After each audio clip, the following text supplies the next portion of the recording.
ब्रह्मांड क्या है, यह कहाँ से आया और यह कैसे काम करता है। यह ऐसे सवाल हैं जिस पर वैज्ञानिक शोध करते रहते हैं और समय समय पर इस ब्रह्मांड के रहस्य को समझने के लिए नई नई थ्योरीज देते रहते हैं। आज वैज्ञानिक parallel universe, time dilation, multi dimension जैसी थ्योरीज को मानते हैं। वैज्ञानिकों की स्ट्रिंग थ्योरी के अनुसार ब्रह्मांड में 11 डायमेंशंस हैं। वैज्ञानिक यह भी मानते हैं कि ब्रह्मांड में हर जगह पर समय की रफ्तार अलग अलग होती है और यह सब खोजें वैज्ञानिकों ने पिछले कुछ 100 सालों में ही की है। लेकिन क्या हो अगर मैं आपसे कहूं कि सनातन धर्म के ग्रंथों में पैरेलल यूनिवर्स के बारे में वह चीज पहले ही बताई जा चुकी है जिन्हें आज का विज्ञान मान रहा है।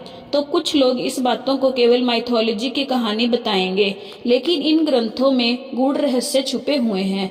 जिन रहस्यों से आज विज्ञान पर्दा उठा रहा है उन्हें हमारे हिंदू धर्म ने बहुत पहले ही सुलझा लिया था। पिछले कुछ दशकों से स्ट्रिंग थ्योरी बहुत ही प्रचलित हो रही है। स्ट्रिंग थ्योरी ब्रह्मांड की 11 डायमेंशंस को एक्सप्लेन करती है, लेकिन सनातन धर्म में ब्रह्मांड के 64 डायमेंशन का जिक्र किया गया है।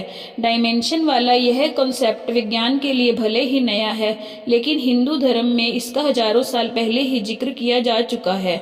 आज विज्ञान के बहुत से ऐसे कॉन्सेप्ट हैं जो हमारे सनातन धर्म से मेल खाते हैं। इस वीडियो में मैं आपके साथ कुछ ऐसी ही स्टोरी शेयर करने जा रही हूँ जिसे जानकर आपको अपनी संस्कृति पर गर्व होगा। क्या आप जानते हैं कि पहली बार पैरेलल यूनिवर्स की थ्योरी साल 1954 में ह्यू एवरेस्ट नाम के एक प्रोफेसर ने दी और दुनिया को बताया कि हमारी दुनिया जैसी ही एक और दुनिया है जो हमारे साथ ही एग्जिस्ट करती है। यह दुनिया भले ही हमें दिखाई नहीं देती, लेकिन क्वांटम स्केल पर यह एक साथ रहती है। इस थ्योरी को आए अभी 100 साल भी नहीं हुए हैं और अगर मैं कहूँ कि हिंदू ग्रंथों ने हजारों साल पहले ही पैरेलल यूनिवर्स की थ्योरी दे दी थी तो आप मेरा यकीन नहीं करेंगे। तो मैं आपको एक कहानी बताती हूँ। यह कहानी रामायण से है।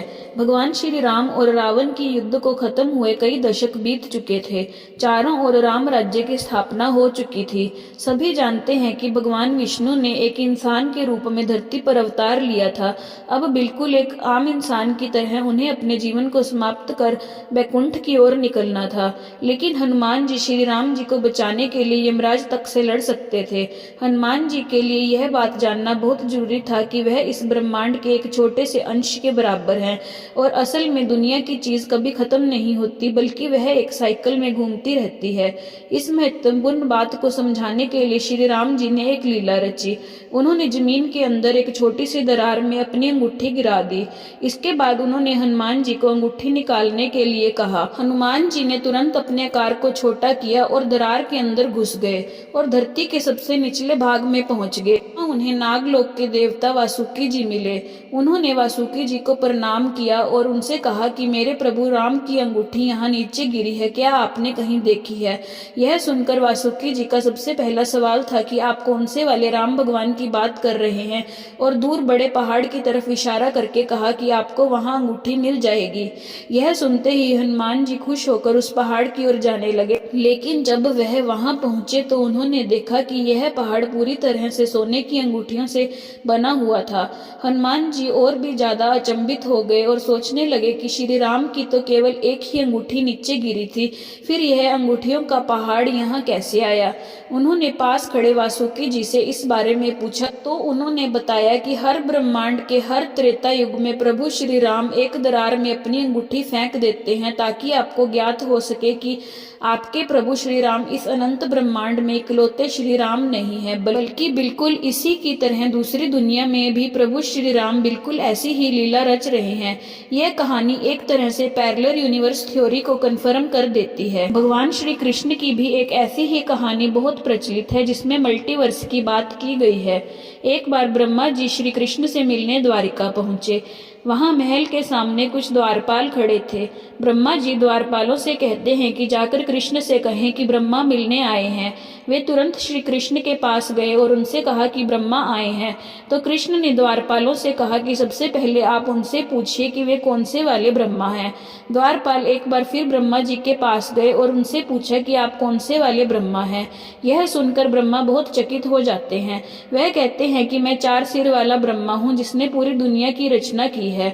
द्वारपाल जाकर यह बात श्री कृष्ण से कहते हैं तो इस पर कृष्णा बोलते हैं कि ठीक है, उन्हें अंदर आने दो।